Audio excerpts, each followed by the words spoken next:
हमारे साथ हैं प्रख्यात ज्योतिषाचार्य पंडित धीरेन्द्र पांडे। आप कुंडली, हस्तरेखा और वास्तुकला के विशेषज्ञ हैं।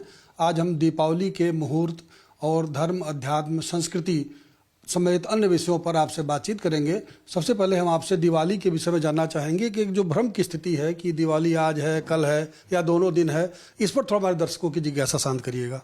देखिए, जो दीपावली का मुहूर्त है वो अमावस्या तिथि में मनाया जाता है, अमावस्या की रात में। चूंकि अमावस्या जो है कल शाम को समाप्त हो जाएगी, लगभग 6 बजे के बाद से परेवा स्टार्ट हो जाएगी। तो इसलिए 21 तारीख को दिवाली मनाना उचित नहीं है। दीपावली आज 20 अक्टूबर को ही है, क्योंकि 20 अक्टूबर को ही आज जो है अमावस्या तिथि आफ्टरनून में लगभग 2:30 बजे के बाद से स्टार्ट हो रही है और ये कल शाम तक मिलेगी। तो आज की रात जो है पूरी रात अमावस्या की रात है।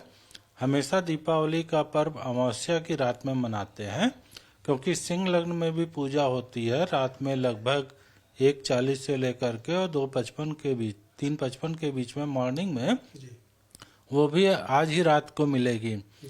तो चूंकि आज का अमावस्या जो है लगभग 2:30-3 बजे से थोड़ा थोड़ा पंचांगों में फर्क है। दूसरा चीज, बनारस से लेकर के नोएडा, दिल्ली तक लॉन्गिट्यूड और लेटीट्यूड के हिसाब से 10-12 मिनट का फर्क है। तो इसलिए अलग अलग जगह पे थोड़ा थोड़ा फर्क लोग महसूस कर सकते हैं। लेकिन लगभग जो है 2:30-3 बजे के बाद अमावस्या आज स्टार्ट हो जा रही है।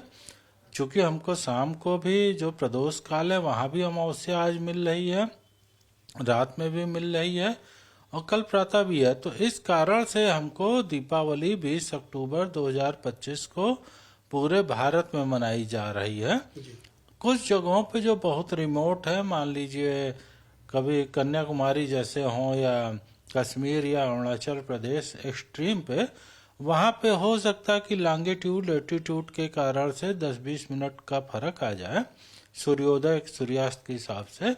तो वो लोग हो सकता है कि कल मना ले 21 अक्टूबर को। लेकिन पूरे भारत में, और ये जो काशी का पंचांग है, जब कोई भी पंचांग नहीं छपते थे तब भी काशी का पंचांग चलता था। वो बनारस हिंदू विश्वविद्यालय का सर्वमान्य है और काशी जो है विद्वानों की नगरी है। काशी विद्वत परिषद ने भी यही कहा है कि दीपावली का त्यौहार 20 अक्टूबर को मनाया जाएगा। तो लगभग 80-90% भारत में 20 अक्टूबर को आज के दिन दीपावली का त्यौहार जो है मनाया जाएगा, बहुत हर्षोल्लास से, अच्छे ढंग से। तो हमारा जैसे हमारे दर्शकों को एक ऐसा मुहूर्त बताइएगा जो बिल्कुल स्वीकार्य हो, जिसमें कोई कंफ्यूजन ना हो, लोग सुविधाजनक हो, ऐसा कोई मुहूर्त बताइएगा जरा। देखिए, क्या है, दीपावली का पूजन हमेशा जो है स्थिर लग्न में किया जाता है, क्योंकि स्थिर लग्न में जो चीज होती है वो हमारे साथ हमेशा रहती है। चर लग्न में करेंगे तो आएगी, तो धन आएगा, लक्ष्मी जी आएंगी, गणेश जी की जो ब्लेसिंग्स है वो आएंगी, कुबेर जी धन देंगे। लेकिन चर लग्न में अगर हम पूजा करेंगे तो वो बहुत जल्दी खर्च हो जाएगा, चला जाएगा। तो हमें स्थिर लक्ष्मी चाहिए। स्थिर लक्ष्मी के लिए हमेशा जो है दीपावली का पूजन स्थिर लग्न में किया जाता है। और हम आपको कुल 3 स्थिर लग्न जो है आज मिलेंगी, वो तीनों के बारे में हम बता दे रहे हैं आपको। देखिए, दोपहर में लगभग 2:24 से लखनऊ का टाइम है, बनारस से नोएडा तक 10-12 मिनट का फर्क होगा। तो लखनऊ का जो टाइम है 2:24 से आरंभ हो रही है कुंभ लग्न और ये लगभग 4 बजे तक है। जो लोग वाणिज्य की पूजा करते हैं, व्यापार मुहूर्त की पूजा, उनके लिए दोपहर में इस लग्न में पूजा करना चाहिए। 2:24 दोपहर से लेकर के शाम को 4 बजे के बीच। इसके बाद जो है सूर्यास्त के समय जो प्रदोष काल है, वहां भी पूजा के लिए बढ़िया मुहूर्त है। और इसके अलावा मेन पूजा जो है वृष लग्न में की जाती है। वृष लग्न का जो टाइम लखनऊ का है वो 7 बजे से लेकर के 9 बजे के बीच शाम को है। दूसरा समय हो गया। हाँ, तो ये दूसरा टाइम हो गया जिसमें 80% लोग पूजा करेंगे। इसके अलावा जो बहुत बड़े व्यापारिक प्रतिष्ठान है, फैक्ट्री के मालिक हैं, जिनका करोड़ों अरबों रुपए स्टेक में है, दांव पे लगा है कि झटका लगा तो नीचे आ गए, ऐसे लोग सिंह लग्न में भी पूजा करते हैं। तो सिंह लग्न का जो टाइमिंग है वो रात में 20 की रात 21 की मॉर्निंग में लगभग 1:30 बजे से लेकर के और 3:50 AM तक है। रात में सिंह लग्न का मुहूर्त है लगभग 1:30 बजे AM से लेकर के और 3:50 AM के बीच। तो ये हमने दोपहर की भी लग्न बता दी। शाम जरा दूसरा वाला दोहरा दीजिएगा, वो ज्यादा कंफर्टेबल। हाँ, वो सबसे कंफर्टेबल है और 70-80% लोग उसी समय पूजा करते हैं। जो दूसरा वाला वृष लग्न है वो शाम को 7 बजे से स्टार्ट होगा और 9 बजे तक है। ये कि बनारस में 4-6 मिनट पहले शुरू हो जाएगा, नोएडा में 5-7 मिनट बाद तक जाएगा, क्योंकि लॉन्गिट्यूड लैटिट्यूड के हिसाब से अंतर है। लेकिन यह कि मोटा मोटा जो है लखनऊ से 200-300 किलोमीटर की रेंज में, 150-200 किलोमीटर की रेंज में 7 से 9 बजे तक का टाइम है वृष लग्न का। उसके पहले भी पूजा शुरू कर सकते हैं, क्योंकि शाम का प्रदोष काल मिलेगा, प्रदोष काल में पूजा करते हैं। ये पूरी तैयारी किए रही है उसके पहले, और 7 बजे से आप मेन पूजा स्टार्ट करिए। आपको लगभग 2 घंटे का टाइम मिल रहा है 7 से 9 तक। ये बहुत ही एक्सीलेंट मुहूर्त है और संसारिक लोगों गृहस्थ के लिए बेस्ट मुहूर्त है इस में देवी की पूजा आराधना करने के लिए। ये भी बताइएगा कि दीपावली को लेकर के जैसा अब हो रहा है, एक अनुष्ठान घरों में होने लगा है या व्यापारिकता बढ़ रही है, लोग ज़्यादा उद्योग से प्रभावित हो रहे हैं, ये ठीक है? या जो प्राचीन पद्धति थी जो पहले बताया जाता था कि दीपावली की पूजा ऐसे विधि विधान से होनी चाहिए, दोनों में क्या ठीक रहेगा? देखिए क्या है ना, दीपावली का पूजन में कोर तो है कि हमको ब्लेसिंग्स मिले देवी लक्ष्मी की, भगवान गणेश की और कुबेर भगवान की, है ना। तो मेन है साधना।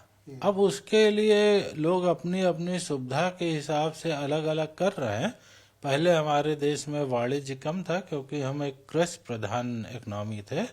90% 95% लोग कृषि में थे। तो हम लोग थोड़ा सा कृषि के हिसाब से, वहाँ पे तो कोई खेत में पूजा का विधान नहीं था। कृषक लोग जो 90% थे, 50, 60, 70 पहले, तो वो लोग घरों में पूजा कर लेते थे। अभी क्या है कि लोग कृषि से धीरे धीरे अलग हो गए हैं, गांव से अलग हो गए। 30-40% आबादी शहरों में रह रही है, और जो गाँव में है वो भी वहाँ पे बहुत से बिजनेस कर रहे हैं। खाद का है, फर्टिलाइजर का है, सीड का है, या एग्रीकल्चर जो इंस्ट्रूमेंट्स हैं। तो जो व्यापार का मुहूर्त है, इस कारण धीरे धीरे वो भी प्रभावी हो रहा।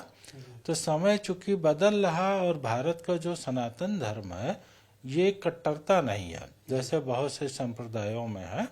भारत का सनातन धर्म बहुत ही फ्लेक्सिबल है, ओपन है, ब्रॉड माइंडेड है। और यहाँ पे जैसे नदी बहती रहती है और नई नई चीज़ों को आत्मसात करती है, ऐसे भारत में सनातन धर्म, क्योंकि देखिए हम ये नहीं कहते वेद में जो है वही अल्टीमेट है, उपनिषद में है जो अल्टीमेट है। जो लोग अन्य लोग भी आते गए, जैसे भगवान बुद्ध है, तो हम कहते हैं कि वो भगवान कृष्ण विष्णु के अवतार थे, उनको भी समाहित कर लिया सनातन धर्म में। जैनों को भी हमने समाहित कर लिया है। उसके अलावा जितने भी गुरु लोग आए, जैसे कबीर हो गए, या शंकराचार्य हो गए, नागार्जुन हो गए, या रामकृष्ण परमहंस, उन्होंने जो टीचिंग्स दी हम उनको भी समाहित करते गए, अपग्रेड करते गए। इसलिए भारत का जो सनातन धर्म है, इसकी परंपरा अत्यंत समृद्ध है। यहाँ पे सैकड़ों जो है इनलाइटेंड लोग हैं, जो अल्टीमेट लोग हैं, जो डिवाइन लोग हैं, उन सबका संग्रह है। तो इसलिए लचीला है। लोग वाणिज्य का मुहूर्त अब कर रहे हैं, क्योंकि एग्रीकल्चर में हमको लगता है आधे से कम लोग हैं। तो इस कारण से वाणिज्यिक मुहूर्त भी ठीक है, और बाकी जो पुराना वाला मुहूर्त है गृहस्थ के लिए 7 से 9 वाला, वो आज की डेट में है, वो भी अति उत्तम है।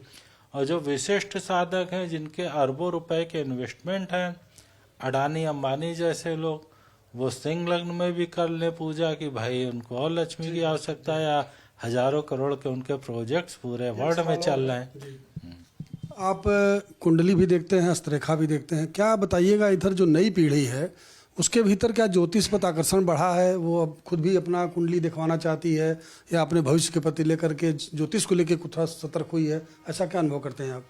देखिए क्या होता है ना, जैसे जो हमारे यहाँ वेस्टर्न एजुकेशन हावी रही है, क्योंकि भारत की जो परंपरा है पीछे के हम 1000 वर्षों को देखते हैं, तो सनातन धर्म के लोगों के पास सत्ता नहीं थी, कुछ कुछ जगहों पे थी, नहीं तो 1000 वर्षों में ऐसे लोगों के पास सत्ता थी जो सनातन धर्म के अलावा अन्य धर्म के लोग, समुदाय के लोग थे, अन्य समुदाय के लोग थे।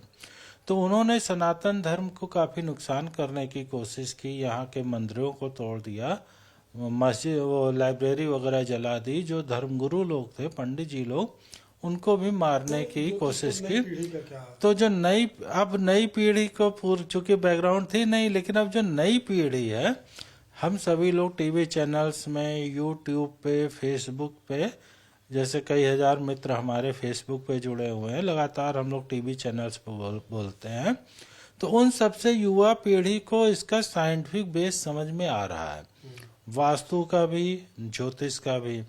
तो अब वो धीरे धीरे कनेक्ट हो रहे हैं। जब उनको साइंटिफिक आधार पे समझाया जाता है तो उनको, जैसे हम 2-3 मिनट में एक उदाहरण देते हैं, उस उदाहरण को आप किसी को भी कहिएगा तो वो लोग मानेंगे कि ग्रहों का प्रभाव है, जो साइंटिफिक आधार पे ग्रह का असर।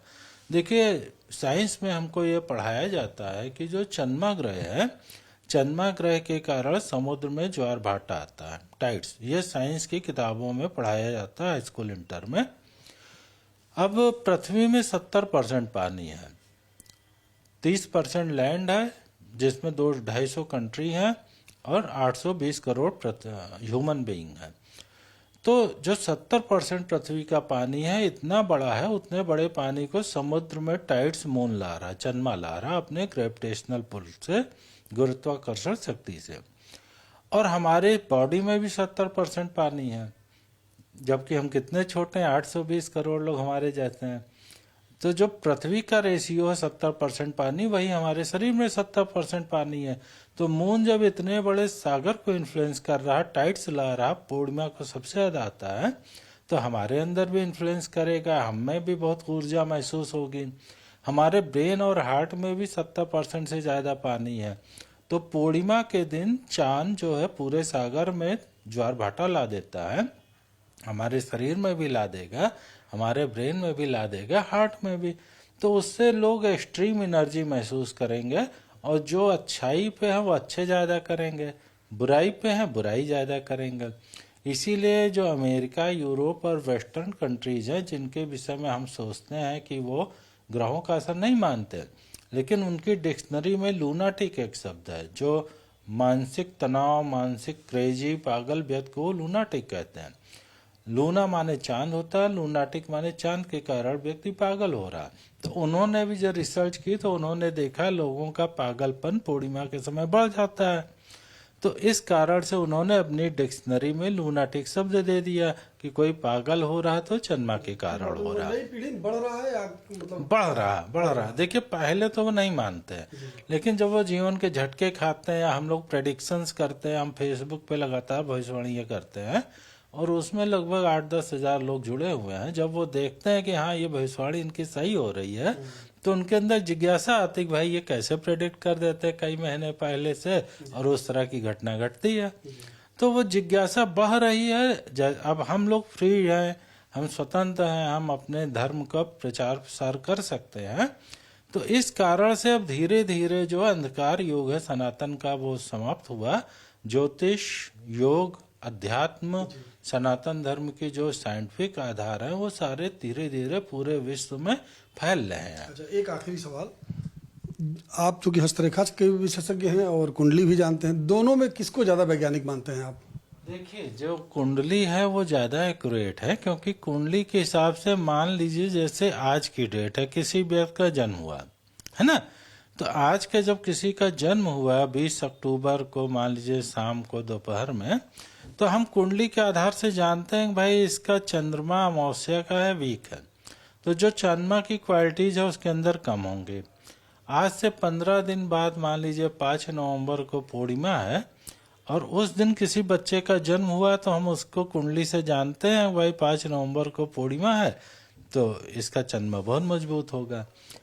इसी तरह से कुंडली में मान लीजिए किसी का जून में जन्म हुआ है, दिन में 12 बजे, तो हम जानते हैं 45 डिग्री टेम्परेचर होगा, सूर्य बहुत तेज होगा 45 डिग्री टेम्परेचर में। किसी का 5 जनवरी को रात में हुआ है तो 0 डिग्री टेम्परेचर है, तो हम जानते हैं कि उसका सूर्य वीक होगा, खरमास का भी है। तो ज्योतिष के आधार से हम ज़्यादा एक्यूरेटली बता सकते हैं आसानी से। हस्तरेखा भी बताती है, लेकिन ज्योतिष से ज़्यादा आसान है ग्रहों के पावर के बारे में जानना, ग्रहों के कौन से पीरियड चल रहे हैं और उनका क्या परिणाम व्यक्ति के जीवन में होंगे भविष्य में। ज्योतिष के द्वारा भविष्यवाणी करना थोड़ा आसान है, ज़्यादा सटीक हो जाता है। जी। आप सुन रहे थे ज्योतिषाचार्य आचार्य धीरेन्द्र पांडे को। वीडियो जर्नलिस्ट सुंदरम केसरी के साथ राजीव ओझा, लाइव टाइम्स, लखनऊ।